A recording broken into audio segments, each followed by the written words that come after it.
22. Nadulas ka ng September. Kasi September, Namag- October, November, December. namagaya itong hindi ko. Kala ko naman, normal na. Pero after 2 weeks na, nag-decide na kami na mag-x-ray. Tama yun kasi ganito. Dahil nga nang sabi ko, pagkakakiyo ay natapilok. Tapos, kasi kaya ng bote-bote yan pag normal na ng tapilok. Maniwala kayo kaya yan pagka normal na ng tapilok. Pero pagka kayo ay 2 linggo na, 3 linggo na, ay magang-maga pa rin yung paa nyo. Ay, ipasuri nyo yan, baka kasi... Tapos yun, napapinasa Ayan o. Ito na yung latest Lumabas na. Ayan o, babasahin ko lang ha. Posterior mold has been removed. Okay. Again, seen is the complete oblique fracture. Okay. Involving the proximal fibula. Ano ibig sabihin nun? Ano ba yung fibula? Dito sa may mali na buto. Yun. Okay. Some increase of the callus formation at the fracture site. Okay. Ayan na. Ayan o. Kaya, kaya nasa Isa? may buto. Sige. 2. Ang lupit ng ano mo, tapilok mo, hindi to tapilok na ordinaryo. Mas kuha ko, malakas Ang ko. kaya pala eh, hindi tapilok. Kumbaga, natumba kayo talaga. Kasi ang tapilok, siyempre pagkaraniwan tapilok sa kumbaga sa atin lang ang pangkaraniwan naririnig natin pag natapilok. Sa court or na katapak ng bato, ganun lang. Tapilok, ganun. Pero sa yung bagsak to, bali yung ano mo yun. Complete nga yun.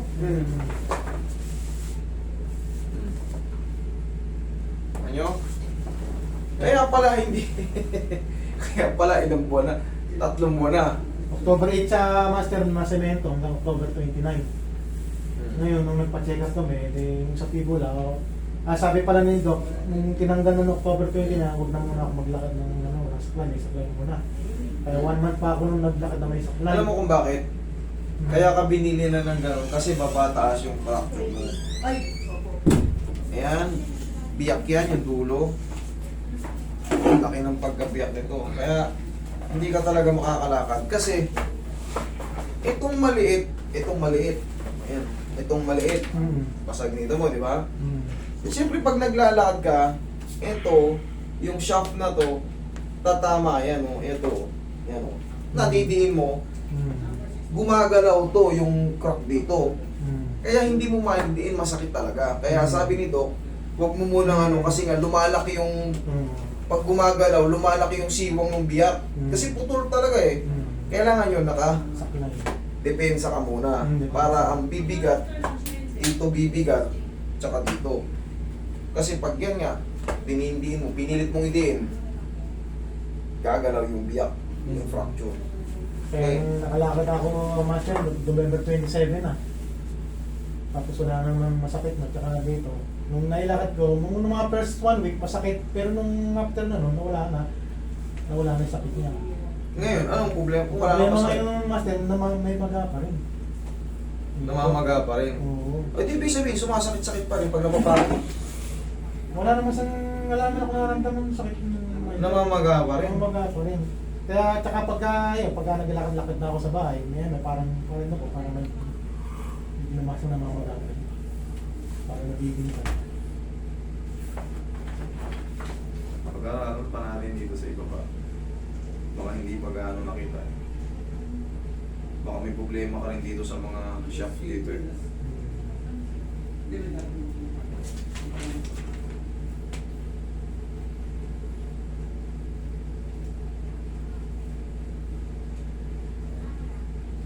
Meron pa rito, calcaneal and marginal degenerative spar are present. Yan. Alam mo yung calcaneal, dito naman na yan. Yan, calcaneal. Yan, pag ganyan yan eh. Oh. Ayan o. Ito yung calcaneal. Ang ibig sabihin, degenerative spar are present. So, maaari maka-apekto yan pag naglalakad ka. Yan yung calcaneal eh. Mamamagayan kung may sumasabit-sabit sa mga ano. Okay, dyan na yung i-consider. Pero ito, goods na to.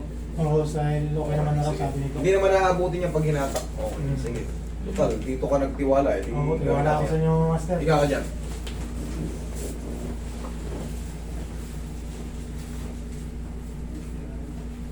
Tsaka yung kulay master, magkaiba pa rin eh.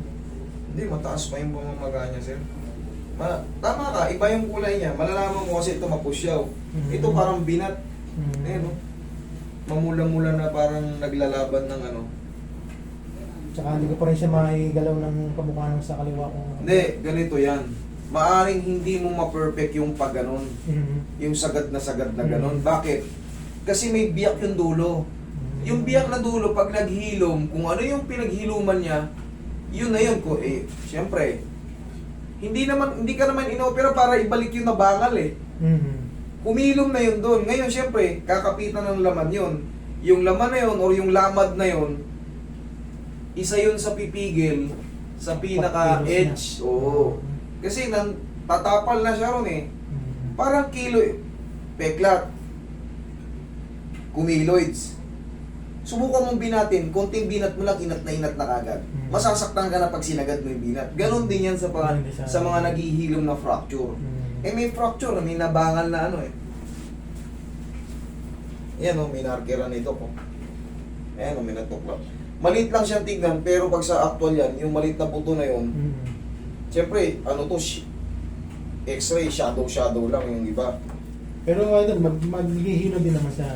Maghihilom yan, kaso, katulad ganito, idol, wala nang masakit. Ibig sabihin, naghilom na. Pero tatanggapin mo yan sa sarili mo na maaring 98% na lang yung pag ganon-ganon. Yung ganon-ganon. Awat siya. Parang mahalaga, walang masakit. Wala idol. Yun lang yun. Tatanggapin mo siya. Pag in-accept mo na kasi yan, tapos in-accept mo, kasi may fracture ako yan. Pero pag in-exercise mo ba, dati ganito lang, ngayon, Bukas na. 1% na lang yung kulang. O di ibig sabihin, mas matutuwa tayo kasi once na in-accept natin yung fact na nangyari, kita mo pagka dati hindi ko ito nagagano, ngayon, oh. Kunting-kunti na lang. Yan. Pero pag hindi mo matanggap na ano, palagi mo lang, may stress ka lang. Kailangan tanggapin mo. Nangyari na eh. Basag yung buto mo, anong gagawin natin? Hindi mo naman pina-opera, kinas mo lang. Tsaka kahit operahin to, ganun pa rin. Katulad yan, in-opera, o yung balat mo, 100% kumpleto yan. Ha? Pag in-opera, Wasak na. wasak na. O, hindi na ano, meron ng kakulangan kasi may ano. Kailangan lang talaga natin tanggapin yung mga nangyari sa atin. Okay. Kahit fracture to, malayo na yun. Ako nang bahala magtansya. Dito tayo magpo-focus sa degenerative. Kasi namamaga pa yung paa ni sir eh. Relax lang kung lalabanan na. Ito pa.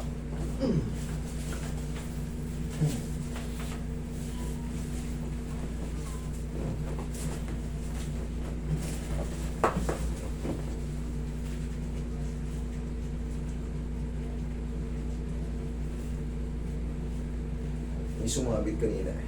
Isa yun sa mahalaga. Para matulak siya. Okay. Isa yun sa mahalaga. Tandaan nyo, ang fracture, pag bata-bata pa kayo, 3 to 6 months, nag-heal na yan. Pero kung kayo ay senior citizen na, taon ang binibilang. Malaki na pagkakaiba doon. Malaki ang pagkakaiba. Pag mabagal na yung metabolismo mo, mabagal na rin yung paghilom ng mga bagay na nasira sa'yo. Pero kung ikaw ay bata-bata pa nga, lalo kung mga ano ka, ang edad mo, teens, kahit putol yung kamay mo, isang buwan ka na hati lang, nasa court ka na naman. Kahit kumang-kumang pa yan, ang bilis yung kasi mabilis dumikit, mabilis maghilom.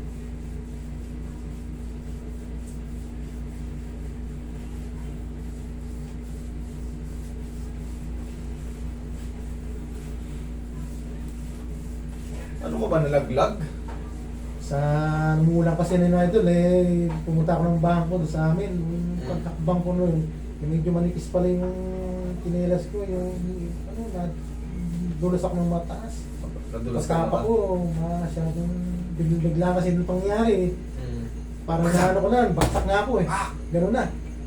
Hindi siya, kasi tapilok po, nakatayo ka pero gumano Doon, yung paa. nakatumba ako. Isang cut ka talaga. Mhm. Ano? Kaya palang pali eh. Hindi Malamang tumukod to, tumukod to ng pakonti, tapos hindi kinaya, bumigay. Oo, ganun nga. tapos nabagsak. Oo. Kasi kung pangarin yung tapilok, di magkakaganyan. Oo, hindi abot dun. Yeah. Kung mabasag man, yung pinakadulo lang, itong shaft ng ano, ng tibia, yung yan, nababasag yan, yung shaft ng tibia. Tsaka yung edge ng fibula. Ganun lang. Pero kung maaabot dito sa pinakataas pa, napilipit yung paa mo, tsaka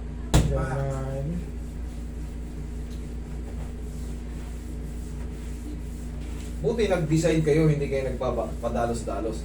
Nag-decide kayo na ipa-x-ray na kasi iba na. O, iba na kasi ito. Kasi, Tsaka ang tapilok, hanggang dito lang ang maga. Sabi mo, buong legs mo na maga, ibig sabihin. buong links eh. Kaya natakot na ako. Nag-decide na kami na magpa-x-ray na. Yun, nakita nga sa findings. Bali talaga. Okay lang yan, ang mahalaga, naka-recover ka na. Kunti na lang ito inayos natin eh. Baka yung ipit-ipit na nandito sa joint dito sa calcanean. Relax lang, tsaka dito sa talus. Dito tayo mag-focus. Yun, thank you.